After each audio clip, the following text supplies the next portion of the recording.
मैं उनसे ये कहता हूं कि जब आप सूचना आयोग में जाएं और आपको सूचना आयोग ने आपके मामले में ऑर्डर कर दिया कि देवेंद्र अग्रवाल जी को निःशुल्क जानकारी दिया जाए या हमारे रमेश सुथर भाई को निःशुल्क जानकारी दिया जाए और आवेदक को 30 दिन के भीतर जानकारी नहीं मिली, इसलिए जन सूचना अधिकारी पर 5,000 रुपए का फाइन लगाए और आवेदक को 1,000 रुपए क्षतिपूर्ति दे।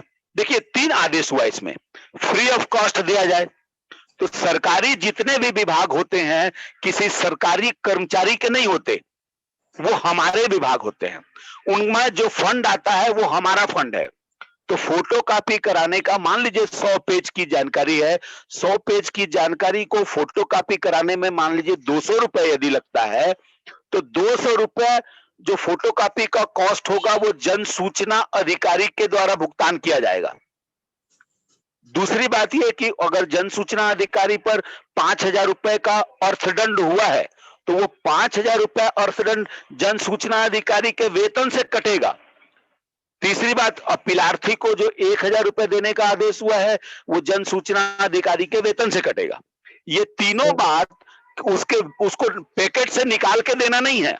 अगर वो पैकेट से निकाल के आपको देता है तो आप बिल्कुल भी वो पैसा मत लीजिए, उसके वेतन से कटे। और ये जो सजा मिली है ये सजा उसके सर्विस बुक में दर्ज हो। ऐसा मैं कई बड़े पुलिस अधिकारियों के खिलाफ करवा चुका हूं, आज भी वो है, उनके सर्विस बुक में आज भी वो लाल पेन से लिखा हुआ है कि सूचना के अधिकार में 20,000 रुपए अर्थदंड और 1,000 रुपए क्षतिपूर्ति का आदेश हुआ था इस सूचना आयोग के इस आदेश से। तो हमारे आईटीआई एक्टिविस्टों को चाहिए कि ये अंत तक जाए, मतलब उसके सर्विस बुक में दर्ज भी हो, उसके वेतन से कट के निकले तब। माननीय न्यायालय ने सर्विस बुक का तो कॉपी लेने से मना कर दिया है। वो तो हम देख नहीं सकते कि सर्विस बुक की कॉपी हम उसको जुर्माना उसका लिखाया है कि नहीं लिखाया है। तो ऐसी स्थिति में क्या हम शिकायत का उपयोग करके सूचना आयोग उस सर्विस बुक को मंगा के इस चीज का टंकन खुद कर सकता है? क्या ये शिकायत की प्रक्रिया में शामिल सुनिए, आप मेरी बात सुनिए श्रीमान मिश्रा जी, जवाब करें। जी, धारा 18 पर जो सूचना आयोग को अधिकार है ना, सीपीसी 1908 का, वो प्रयोग सूचना आयोग कर सकता है। लेकिन इससे बचने के लिए जैसे ही सूचना आयोग का आदेश हो चुका, उस आदेश की कॉपी लगा के उस जन सूचना अधिकारी का सर्विस बुक जो अधिकारी दर्ज करता है, सर्विस बुक में एंट्री करता है, उसके यहां आप एक आरटीआई लगाइए कि सूचना आयोग का ये आदेश हुआ है, इस तरह से ये दंडित हुआ है, कृपया सर्विस बुक का वो सीरियल नंबर हमको दें जिसमें ऐसे जन सूचना अधिकारी के विरुद्ध उसके सर्विस बुक में इंदराज किया गया है। सुप्रीम कोर्ट और कई हाई कोर्ट के द्वारा यह ऑर्डर किया गया है कि सर्विस बुक की जानकारी नहीं दी जाएगी। हम नहीं मांग रहे हैं, लेकिन वो सीरियल नंबर मांग रहे हैं जिस सीरियल नंबर से उसके सर्विस बुक में दर्ज हुआ है, तो सीरियल नंबर वो मिल जाता है। जी, आपका अंतिम प्रश्न मेरी बात सुनिए आप। जी, आपने हमें बताया है जैसा कि हमें जो सूचना जो मिलनी चाहिए थी उसका वो प्रकाशन सूचना आयोग कर सकता है, जिसका उल्लेख सेक्शन 19(8) के एक सब क्लॉज 3 में मेंशन है कि सूचना के प्रवर्गों या सूचना को प्रकाशित करवाना। क्योंकि मणिपुर वाले डिसीजन के बाद से हम सेक्शन 9 और सेक्शन 18 को लगभग एयर टाइट कर दिया है सभी सूचना आयोगों ने। तो ऐसी स्थिति में क्या उस 19(8)(a) के 3rd सब क्लॉज को वो सुनेगी, उसमें जोड़ के पढ़ सकती है? इसमें आपके क्या विचार हैं? जी, मैं इसमें एक चीज और जोड़ना चाह रहा था कि देखिए, जन सूचना अधिकारी जब सूचना आयोग में सुनवाई के लिए खड़ा होता है, तब वो जो डॉक्यूमेंट देने से मना किया है, 90% मामलों में जन सूचना अधिकारी वो डॉक्यूमेंट सूचना आयोग को देता है। तो जन सूचना अधिकारी का कोई रिश्तेदारी तो सूचना आयोग से होता नहीं है। वो अपने पदीय कर्तव्यों के निर्वहन में सूचना आयोग को वो डॉक्यूमेंट दिखाता है। हम लोग आते हैं एविडेंस एक्ट, साक्ष्य अधिनियम 1872 की धारा 76 पर। यहां पर यह बात कहा गया है कि जो पब्लिक डॉक्यूमेंट है और धारा सूचना का अधिकार की धारा 8 में कि जो जानकारी आप संसद या विधानसभा को देने से मना नहीं कर सकते, उस जानकारी को आप किसी आम आदमी को भी देने से मना नहीं करेंगे।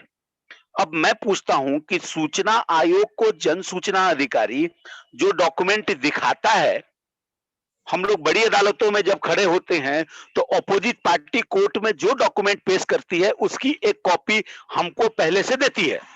सूचना आयोग लोक सेवक के रूप में जब अपने पदीय कर्तव्यों का निर्वहन कर रहा होता है, तो जो डॉक्यूमेंट उसके सामने पेश किया जाता है, उस डॉक्यूमेंट को सूचना आयोग सीपीसी 1908 का प्रयोग करते हुए कह सकता है कि इसको अपने वेबसाइट पे डालिए, कोई अड़चन नहीं है इसमें। अगर वेबसाइट पर डाला जाने लगे सारी सूचनाएं आवेदक को दिलवाने की बजाय, तो मुझे लगता है कि देश को बहुत लाभ मिलेगा इससे। जी बहुत बहुत धन्यवाद सर, आपने बहुत महत्वपूर्ण जानकारी दी और आपके समय के लिए बहुत बहुत हम आपके आभारी रहेंगे। भवानी शंकर जी को मैं बुलाना चाहूंगा, ये राजस्थान से हमारे वरिष्ठ साथी हैं। देवेंद्र जी अगर इजाजत हो तो इसमें कुछ कहना चाहूंगा। सर हम इसको लास्ट में लेते हैं, ऐसे अगर आप कोई बहुत जरूरी विषय है तो जोड़ सकते हैं। मैं ये बोल रहा हूँ कि ये जो सर्विस बुक वाला मैटर था, अभी मिश्रा जी ने बताया हमें कि जो अपना सर्विस बुक को लेकर जो आदेश है, जिसके तहत वरिष्ठ न्यायालय में जब कोई कार्यालय ले जाकर दस्तावेज प्रस्तुत करता है, तो सर्विस बुक को जब हम मांग करते हैं और कोई ने हमको लिख के दिया हुआ है कि हम इसको दे नहीं सकते, वह गलत है। मेरे प्रकरण में ये हुआ है, मैं आपको इसकी पूरी डिटेल भेज दे रहा हूँ, जिसमें सर्विस बुक में वह एंट्री जो कि आवश्यक है सामने लाने के लिए, अगर हम उसकी मांग कर रहे हैं और उसको प्रमाणित कर रहे हैं तो उपलब्ध कराई जाएगी, ऐसा आदेश है मेरे पास। मैं उसको प्रस्तुत करने की बात कर रहा हूँ। हम आपको सभी साथियों को ये भी बताना चाहेंगे कि सेक्शन 18(4) में आयोग के पास शिकायत के मामलों में यह शक्ति होती है, यह पावर होता है कि जो जानकारी विधानसभा या संसद के लिए भी असंगत हो, उन सभी जानकारी को जो पब्लिक अथॉरिटी के नियंत्रणाधीन हो, उन सबको भी मंगा सकता है। इसको कोई भी कारण देकर रोका नहीं जा सकता। तो सूचना आयोग की शक्तियां बहुत असीमित हैं, उस पर कोई कमियां नहीं है। हमारे पास बहुत सारी शक्तियां इस अधिनियम में दी हुई है, हमें इसको समझने की जरूरत है, जिसके लिए आज की मीटिंग रखी गई है। तो मैं भवानी शंकर जी राजस्थान से, उनको वो बीच में कुछ था उनका, वो कहना चाह रहे थे और वो काफी हमारे वरिष्ठ साथी हैं, उनका मत हम लेना चाहेंगे। भवानी शंकर जी प्लीज अनम्यूट करें अपने। भवानी शंकर जी। हाँ जी, धन्यवाद मुझे बोलने का मौका देने के लिए। नहीं सर, एक्चुअली सीक्वेंस से लाइन से लेना है हमें, हाँ, कार्यक्रम ताकि बराबर संचालित हो। जहां तक आप इस बात की चर्चा हो रही है कि उच्चतम न्यायालय ने किसी भी कर्मचारी की सर्विस बुक को देखने से मना कर दिया या कॉपी देने से मना कर दिया, आप इस बात में एक चीज को समझिए सर कि ये जब आदेश दिया गया था तो या तो किसी के द्वारा उस आदेश को अच्छी तरह से पढ़ा नहीं गया है। उस आदेश में यह नीचे स्पष्ट लिखा है कि यदि किसी भी तरह का आपराधिक प्रकरण पाया जाता है तो उसकी कॉपी दी जा सकती है। अब मैं आपको कानून के मजे बताता हूं कि भारत का कानून कितना लचीला और कितना अच्छा और कितना घुमावदार है। मेरी आवाज सुन पा रहे हैं ना सब लोग? बिल्कुल बिल्कुल आवाज आ रही है, आप कहें। माननीय उच्चतम न्यायालय यानी सुप्रीम कोर्ट ने यह आदेश दिया है, मान लिया जाए कि सर्विस बुक की कॉपी किसी को नहीं दी जा सकती, उन्होंने यही आदेश दिया है ना। उन्होंने अपने आदेश में यह तो नहीं कहा कि किसी को निरीक्षण नहीं करवाया जा सकता। आप इस कानून की मंशा को समझिए, मैं जो कानून की बारीकी पकड़ रहा हूं आप उसको समझिए, क्योंकि मैंने सीबीआई में काम किया इसलिए मुझे कानून की बारीकी पता है। तो आप सिर्फ निरीक्षण ही मांगिए, जब निरीक्षण में कोई चीज आपको दिखाई जा सकती है और जो चीज दस्तावेज में उपलब्ध है वो आपको भी दी जा सकती है, निरीक्षण के लिए किसी को मना नहीं किया जा सकता। आप तो सीधा एक ही बात लिखिए कि सर क्या अगर राज्य की मुख्यमंत्री या विधानसभा का सचिव इस परिपत्र को या इस डायरी को देखना चाहे तो क्या मना किया जा सकता है? क्या लोक सूचना अधिकारी तुरंत कहेगा साहब नहीं मना किया जा सकता, तो फिर मुझे क्यों किया जा रहा है श्रीमान, ये कानून में अंकित है। एक लाइन में इसका प्रत्युत्तर मिल जाएगा आपको। बहुत बहुत धन्यवाद सर आपके द्वारा दी गई जानकारी का।